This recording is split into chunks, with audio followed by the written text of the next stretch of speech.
Hey y'all, good morning. Oh, good grief, me and these, it doesn't matter. I've always liked this. I wanted to come on here and talk to y'all about finances. It's so freaking serious. You know, you're not really worth much until you have actually lived a little while. So people who are 40, 50, 60 years old are your sweet spot because they have lived long enough to give you some really good information, and yet they're young enough that usually we're open to the newest technology and we're kind of aware of the way that things are changing in society, right? So I'm going to come on here and I'm going to jump on a little bit and I'm going to talk to you about a few things that I actually know to be true. If you have a two income household, you need to be living off of one income. I know that sounds impossible to some households, especially if you've got babies, kids kids need everything all the time, always, and in all ways. Does that make sense? So it doesn't matter really how much money you have when it comes to kids, you're just hemorrhaging, right? It's an act of love, but it's true. But if you can maneuver so that you're living off of one income, you can take that second income and you can get a universal life insurance policy. You can get a trust and put all of your personals inside of that trust so that nothing sticks personally to you. That means that if you're ever sued, they have nothing to come after because everything has been in the trust, and the trust is a separate entity. Another thing that does is it makes you go, it affords you to go into the market. And I'm talking about the stock market. And you don't have to do anything blindly. If you're looking for a place to start in the stock market, you always go with the index funds. There is an Asian woman that wrote a beautiful book. And I'm so sorry because I'm horrible with names. But this book, oh my God, if I remember the name of it, I have it actually written down. But she was so good. I love that book because I remember what she was saying, not who she was. And I know that's horrible, but it's true. But she laid it all down about index funds and how, so the S&P 500 is the first index fund that you might start with. And you could do that for every single country on the stock exchange.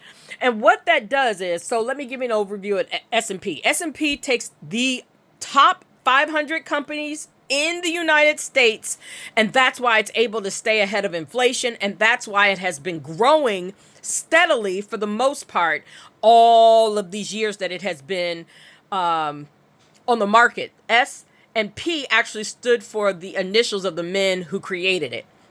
And then you've got the Dow Jones, and I believe that's for technology, or the other one. There's three major index funds that we offer here in the United States, but there are other index funds worldwide. And I suggest that you get into the index funds for each and every company.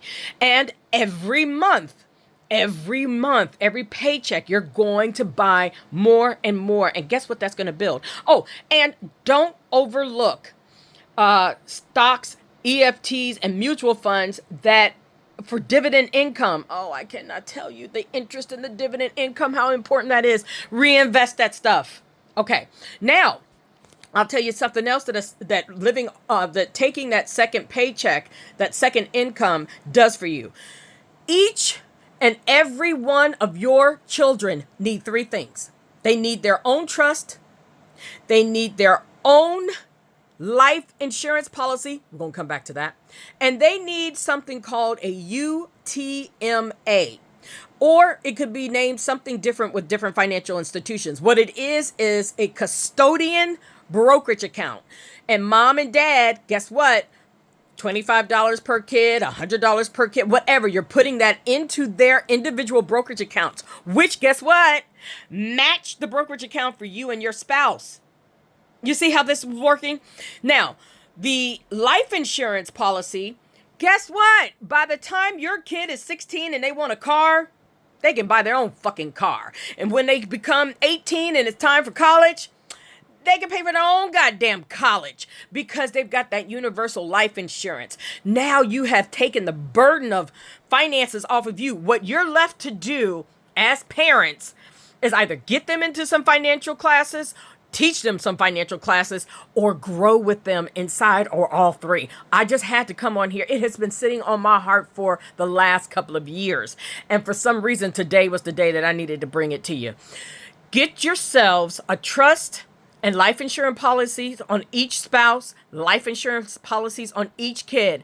Each kid should have their own personal trust, and each kid needs their own custodian brokerage account, and the couple needs their own custodial brokerage account. Cover the entire family. One generation wealth. Couldn't be simpler.